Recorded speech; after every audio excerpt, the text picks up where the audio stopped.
ताई, खरं तर आज तुम्ही पवित्र तुळस डोक्यावरती घेऊन अर्ज भरायला आला, पहिली प्रतिक्रिया काय असणार? आज ही संतांची भूमी असल्यामुळे मी तुळस डोक्यावर घेऊन इथंपर्यंत आले.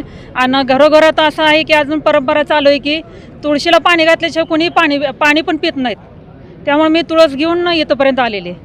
आज काय सांगाल, एकंदरीत आज वाकरी जिल्हा परिषद गटातून आज सगळं हजारो कार्यकर्ते त्या सोबत घेऊन आला, म्हणजे काय वाटतं, आनंद काय सांगाल? आनंद म्हणजे ही जनतेने मला उमेदवारी दिलेली आहे, त्यामुळे मी विजय हा माझा निश्चित झालेला आहे. जनतेतली खरं तर वाकरी जिल्हा परिषद गट हा हाय व्होल्टेज आहे, सातत्याने या ठिकाणी चर्चा होते आहे.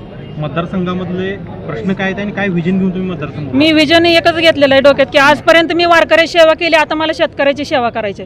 पांडवरूपी शेतकऱ्याची मला सेवा करायची. आरोग्य असू द्या, शाळा असू द्या, रस्ते आहेत, वीज आहे आणि पाणी आहे, हे अंगणवाडी आहे.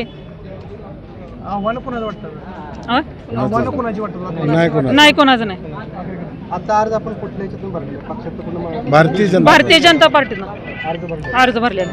काय विजयाची खात्री? 100% खात्री.